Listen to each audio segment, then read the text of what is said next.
আসসালামু আলাইকুম ওয়া রাহমাতুল্লাহি ওয়া বারাকাতুহু।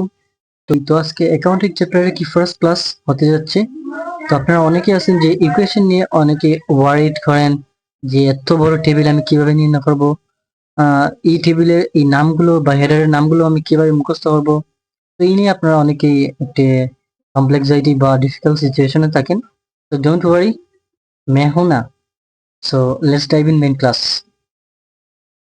তো ইকুয়েশন চ্যাপ্টারে এই এত বড় টেবিলটা আপনারা কিভাবে মনে রাখবেন, সেই ওয়ান বাই ওয়ান আমি তার ফর্মুলাটা বলতেছি।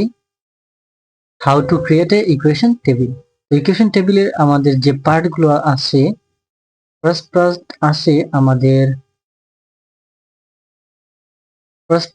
আমাদের হেডারের পার্ট, দেন সেকেন্ড পার্ট আছে আমাদের কি ম্যাথের পার্ট। তো এই ছিল আমাদের প্রথম পার্ট। ফার্স্ট পার্ট আছে আমাদের ইকুয়েশন, যে আমাদের হেডারের পার্ট। সেকেন্ড পার্ট আছে কি আমাদের ট্রানজেকশনের পার্ট। তো এখন আমরা যদি এই এত বড় টেবিলটা মনে রাখতে চাই, আমাদেরকে কয়েকটি ধাপ অনুসরণ করতে হবে। তো আমাদের স্টেপ নাম্বার ওয়ানে হচ্ছে আপনারা আপনাদের পরীক্ষার হলে খাতাটাকে রোটেট করে নেবেন। খাতাটা যখন রোটেট হয়ে যাবে, তখন আপনারা খাতার যে একটা মধ্যবর্তী স্থান থাকে না, সেই স্থানে কি করবেন, আপনারা বরাবর চিকন করে দুটো টান দিবেন। অর্থাৎ এইরকম বরাবর মধ্যবর্তী স্থানে দুটো টান দিবেন। অর্থাৎ লেফট সাইডে একটা টান দিবেন, দিয়ে রাইট সাইডে এইরকম একটা টান দিবেন বরাবর আপনার খাতার মধ্যবর্তী স্থানে দিয়ে টান দিয়ে কিছুটা করে একটা কলাম আঁকবেন। আঁকা হয়ে যাওয়ার পর আপনাদেরকে কাজ হচ্ছে লেফট সাইডে আরেকটা কলাম আঁকবেন, এরকম আঁকবেন। দেন রাইট সাইডে আরেকটা এরকম একটা কলাম আঁকবেন। তো আঁকা হয়ে যাওয়ার পর প্রত্যেকটা ইকুয়েশন চ্যাপ্টারের ম্যাথের ক্ষেত্রে এই লেফট সাইড, এই যে এই সাইডের কলাম আর লেফট সাইডের কলাম, এই দুটো কলাম বাধ্যতামূলক সব সময় থাকবে। অর্থাৎ ডেট এবং রিমার্কসের জন্য অবশ্যই ম্যান্ডেটরি থাকবে এই দুটো কলাম।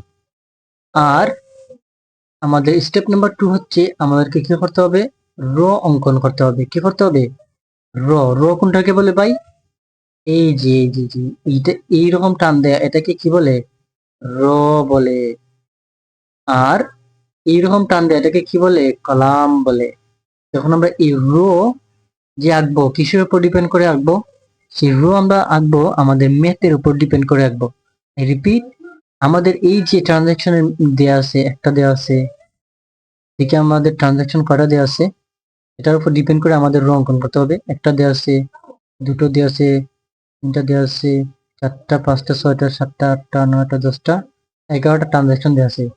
তো এই 11টা ট্রানজাকশনের উপর ভিত্তি করে আমাদেরকে কি রাখতে হবে, এইরকম 11টা রো অঙ্কন করতে হবে। অর্থাৎ এইরকম 11টা রো অঙ্কন করতে হবে। তো সেকেন্ড স্টেপে তো আমরা বুঝলাম যে আমরা রো কিভাবে অঙ্কন করব।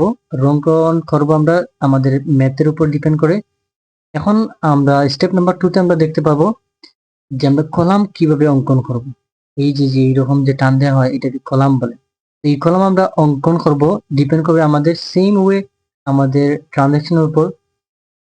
তার আগে আমাদেরকে ফার্স্টে যে রোটা অঙ্কন করবো, এই যে ফার্স্টে যে রোটা অঙ্কন করব, এই রোটাকে আমরা একটু মোটা সাইজ করে অঙ্কন করব, যাতে আমাদের এই উপরের ফার্স্টের যে রোটা, এই জায়গায় যাতে আমরা দুটো রো অঙ্কন করতে পারি।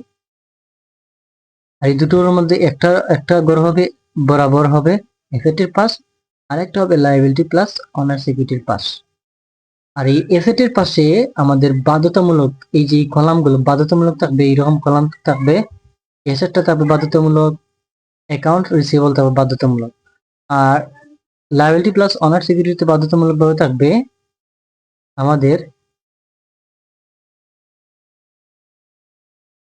আমাদের বাধ্যতামূলক থাকবে ক্যাপিটাল থাকবে বাধ্যতামূলক ভাবে, আর অ্যাকাউন্টস পেয়েবল থাকবে বাধ্যতামূলক ভাবে।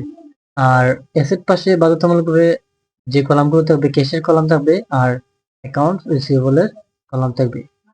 আর শুরুতেই আমাদের রিমার্কস এর জন্য একটা কলাম তৈরি করতে হবে, আর ডেট এর জন্য একটা কলাম তৈরি করতে হবে।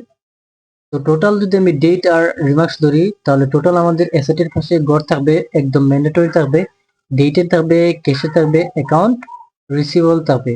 আর লায়াবিলিটি প্লাস অনার সিকিউরিটি থাকবে, অ্যাকাউন্টস পেয়েবল থাকবে, ক্যাপিটালে থাকবে, আর রিমার্কস থাকবে। তো তো এইগুলা হচ্ছে বাধ্যতামূলক থাকবে পূর্বেই। আর বাকি যে সাপ্লাইস আনলাম, বেন আনলাম, রিপিট রেন্ট আনলাম, এগুলো আমরা কিসের উপর ডিপেন্ড করে নিয়ে আসবো? এইগুলো আমরা নিয়ে আসবো আমাদের ট্রানজাকশনের উপর। এখন কিভাবে ট্রানজাকশন থেকে আমরা নির্ণয় করব? আমাদের থার্ড স্টেপ হচ্ছে আমরা এই যে বাকি হেডারের নামগুলো prepaid rent, Ben, note payable, এইগুলো আমরা কোথা থেকে নির্ণয় করব? এগুলো আমরা নির্ণয় করব আমাদের ট্রানজাকশনটা ভালো করে পরে। তো দেখি আমরা ট্রানজাকশন থেকে কিভাবে নির্ণয় করব। তো ট্রানজাকশনে আসলাম, ফার্স্টে যে লেনদেনটা বলছে, এটা বলছে আমাদের কি, যে মিস্টার জয় ইনভেস্ট। ইনভেস্ট মানে কি? ইনভেস্ট করলে কি কিভাবে করছে? ক্যাশে করছে। তাই ক্যাশে করতে আমরা জানি ম্যান্ডেটরি দেয়াই আছে। আর ইনভেস্ট করলে অবশ্যই আমাদের ক্যাপিটালের গড় কি হয়? বৃদ্ধি পায়। তাই ক্যাপিটালের গড় তো আমরা লিখে ফেলছি। তো রিকোয়ার নাম্বার এস ডান।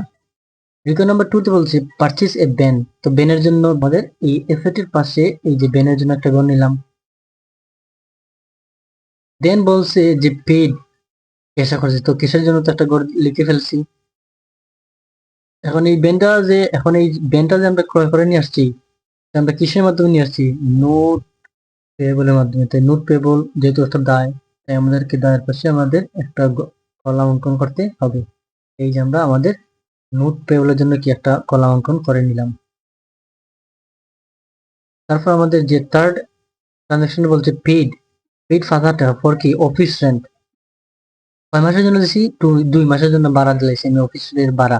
2 মাসের ভাড়া যদি আমি পূর্বেই দিয়ে ফেলি, তাহলে সেটা আমার জন্য কি একটা অগ্রিম সম্পদ না? তো প্রিপেড রেন্ট না? আমাদের প্রিপেড রেন্ট যেহেতু অগ্রিম সম্পদ, তাই প্রিপেড রেন্টের জন্য আমাদের এই অ্যাসেট পাশে একটা প্রিপেড রেন্ট আমরা একটা ঘর দিয়ে দিলাম। তারপর আমাদেরকে যেহেতু আমরা অগ্রিম দিয়ে দিচ্ছি, তাই একদিকে আমাদের সম্পদ বৃদ্ধি হচ্ছে, আমাদেরকে নগদ টাকা চলে যাচ্ছে, তাই ক্যাশের থেকে মাইনাস হবে। তাই ক্যাশটা আমরা তাই ক্যাশের ঘর তো আমরা লিখে ফেলছি পূর্বে। ট্রানজাকশন নাম্বার 4 বলছে পারফর্ম সার্ভিস মানে সেবা দেওয়া হয়েছে। সেবা দেওয়া হইলে আমাদের ক্যাপিটাল বৃদ্ধি হয়, তাই ক্যাপিটাল তো আমরা লিখে ফেলছি। এখন এই যে ক্যাপিটালটা বৃদ্ধি পাইছে, এই যে সেবাটা দিচ্ছি আমরা অন অ্যাকাউন্টের মাধ্যমে দিচ্ছি। যখন অন ক্রেডিট ডিউ টু কোনো ব্যক্তির নাম বা অন বা টার্মসের নাম এরকম কোনো কথা উল্লেখ থাকে, তখন সেই লেনদেনটা বাকিতে হয়। আর বাকিতে যদি বিক্রয় হয়, তাহলে আমাদের কিসের পরিমাণ বৃদ্ধি পায়? অবশ্যই অ্যাকাউন্টস রিসিভেবলের পরিমাণ বৃদ্ধি পায়। আমাদের সম্পদের পাশে অ্যাকাউন্টস রিসিভেবলের নামে একটা গড় দিতে হবে, অর্থাৎ একটা কলাম আঁকতে হবে। তো এটা তো আমরা জানি, ক্যাশ থাকবে, অ্যাকাউন্ট রিসিভেবল থাকবে ম্যান্ডেটরি আমাদের অ্যাসেটের পাশে। আমাদের রিকোয়ার নাম্বার 4 স্টান। 13 নাম্বার রিকোয়ার বলছে যে পারচেজ সাপ্লাইসের জন্য একটা গড় দিতে হবে। আর সাপ্লাইস কিনে নিয়ে আসলে আমাদের দেনাদার বৃদ্ধি পায় না, পাওনাদার বৃদ্ধি পায়? অবশ্যই পাওনাদার। তাই অ্যাকাউন্টস পেয়েবলের জন্য একটা গড় অঙ্কন করতে হবে, আর সাপ্লাইসের জন্য একটা গড় অঙ্কন করতে হবে। তাই আমরা এই যে সাপ্লাইসের যে গড়ে একটা গড় অঙ্কন করেছি, আর অ্যাকাউন্টস পেয়েবলের জন্য একটা কলাম অঙ্কন করেছি। দেন আমাদের 17 নম্বর ট্রানজাকশন বলতে রিসিভ ক্যাশ, এটার জন্য কোনো হবে না। Made a cash payment note পেয়েবলের তো গড় আমরা অলরেডি অঙ্কন করে ফেলছি। সার্ভিস রেন্ডেড আর্ন হয়েছে, টোটাল ক্যাশ কাস্টমার এটার জন্য আছে। রিসিভ ক্যাশ ফুল সেটেলমেন্ট, এটার কোনো গড় দিতে হবে। ডেপ্রিসিয়েশন চার্জ, এটার জন্য একটা গড় অঙ্কন করতে হবে। তো ডেপ্রিসিয়েশন চার্জ এটা আমাদের কি একটা বিপরীত দায়, অর্থাৎ অবচয় সঞ্চিতি আমাদের কি বিপরীত দায়। তাই আমরা ডেপ্রিসিয়েশন এক্সপেন্স নামে আমাদের লাইবিলিটি প্লাস অনার সিকিউরিটিতে কি করতে হবে? একটা কলাম অঙ্কন করতে হবে। এই যে এটাকে বলে ডেপ্রিসিয়েশন এক্সপেন্স, এফএসি ডিইপি মানে সংক্ষিপ্ত রূপ আর কি। তারপর পেইড, এটার জন্য এমপ্লয়ি সেলেস, এটার জন্য কোনো গড় দিতে হবে না। তো এইভাবে আর কি, যে আপনারা থার্ড স্টেপ যে বললাম যে কিভাবে আপনারা প্রত্যেকটা হেডার নাম নির্ণয় করবেন, অর্থাৎ এই প্রত্যেকটা ট্রানজাকশন এইরকম আমার মতো পড়বেন এ টু জেড, করার পর আপনারা এই গড়গুলোর নামগুলো খুঁজে খুঁজে বের করবেন। আর সেকেন্ড স্টেপটা বলেছিলাম কি, আমাদেরকে র অঙ্কন করতে হবে। তো র অঙ্কন আমরা কিভাবে করবো? এই ট্রানজাকশন যতগুলো ট্রানজাকশন দেওয়া থাকবে, এই অতগুলো ট্রানজাকশনের উপর ভিত্তি করে আমাদেরকে এই প্রত্যেকটা এরকম কি রো অঙ্কন করতে হবে, আর কলাম অঙ্কন করতে হবে। ট্রানজাকশন পরে পরে নাম সিলেক্ট করতে হবে। আর স্টেপ নাম্বার 1 এ বলছিলাম যে ডেট, ক্যাশ, অ্যাকাউন্টস রিসিভেবল বাধ্যতামূলক থাকবে, আর দায়ের পাশে থাকবে রিমার্কস থাকবে, ক্যাপিটাল থাকবে, আর অ্যাকাউন্টস পেয়েবল থাকবে।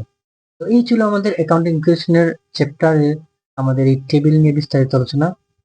তো আমি আশা করব আমি বুঝাতে সক্ষম হয়েছি এবং আপনারাও বুঝতে পারছেন যে এ টু জেড কিভাবে এত বড় টেবিলটাকে আপনারা মনে রাখবেন। তো এই 3টি ফর্মুলা আপনারা মনে রাখলে এ টু জেড একদম মুখস্থ হয়ে যাবে। আর যদি বুঝতে না পারেন তাহলে ভিডিওটাকে একটু পজ করে মানে একটু মিনিমাইজ করে বা পেছনের দিকে নেবেন, তা নিয়ে নেওয়ার পর আবার বারবার রিপিট করবেন, দেন আপনি ইজিলি বুঝতে পারবেন। তো আপনারা সবাই ভালো থাকবেন। কোয়েশ্চেন চ্যাপ্টারের এই নেক্সট আমরা প্রবলেম সলভ নিয়ে হাজির হব। এ টু জেড বিস্তারিতভাবে আলোচনা করবে এবং প্রত্যেকটা ক্লাসে একটি ধারাবাহিকতা থাকবে।